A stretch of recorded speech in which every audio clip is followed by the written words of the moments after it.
I've cleaned out my seed starting area to get it ready. I'm not going to start seeds quite yet. I think I'm going to wait until the beginning of March because I'd like to move them from the inside to the greenhouse. It's not warm enough yet in the greenhouse, but I thought I'd show you some of the stuff that I've got for this year. So I started with the Bootstrap Farmer heavy duty 1020 trays. These things are super sturdy. Like, I have been using those seed start, like the Jiffy or whatever you can get from the hardware store, and you try and move them and they're so flimsy, everything falls. So I got the 5-pack of these from Bootstrap Farmer, and then I got the inserts for the pots, and I picked up these guys. Apparently there's 400 of them. Don't think I'm going to start that many seeds, but I figured if I start with these, I don't have to up pot quite as much. They go in here, easy to move. I do also have on order some capillary matting, so I think I'm going to try to do something with that. I'm not sure yet how that's going to work with the inserts in here, but these just go right in to the tray. And then your pots aren't just like tipping over. You've got them in here. You know, you have a whole bunch in here and they're kind of wobbly and tipping. So I thought I'd give that a try. The advantage of new pots, I don't have to sterilize all my old crappy pots.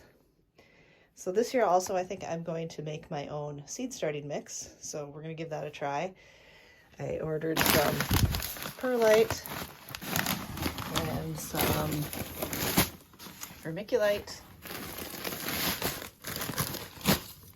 And then I ordered some coconut coir, and then supposedly this coconut coir is pre-buffered. At least that's what it said. So I'm hoping that's the case. Otherwise, I think you have to basically like wash it to get the salt content down. This is a bunch of bricks of it. You can reconstitute it with warm water and let it sit for about half an hour, 40 minutes, and then mix it with everything else. I also picked up some worm casings and another thing of the coconut coir. Actually, Costco actually had big bricks of coconut coir. That one I have to check to see if those have been buffered yet or not, or if I need to do that. I have a couple recipes that I've seen. I don't know what we're going to do. The first recipe I saw was like 8 parts coconut coir and then 1 part of vermiculite and perlite. But everywhere else, I've been seeing a lot more like 2 parts to 1 part. I guess maybe we'll try both and see which one works better.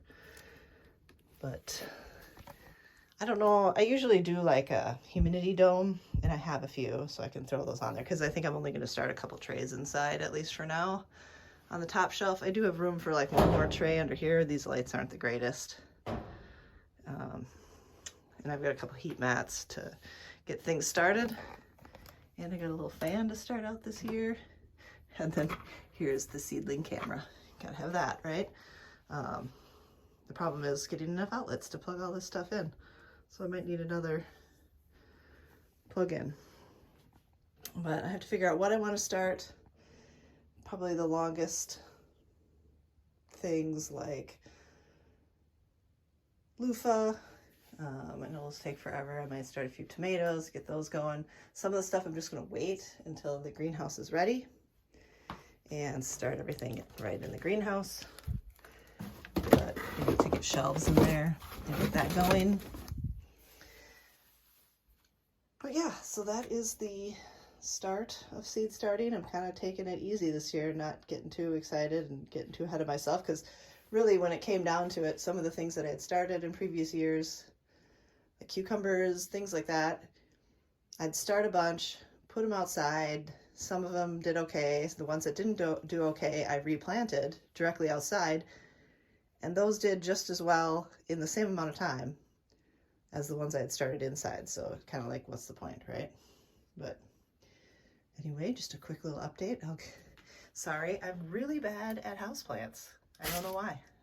This guy, it's a peace lily, and I'm sure it needs to be repotted. It's probably crowded as heck, but man, I accidentally killed the Venus flytrap when we were on vacation for a couple days. It didn't get watered.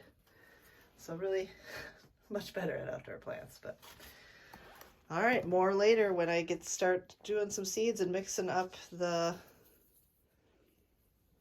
seed starting mix. I'll let you know how that goes.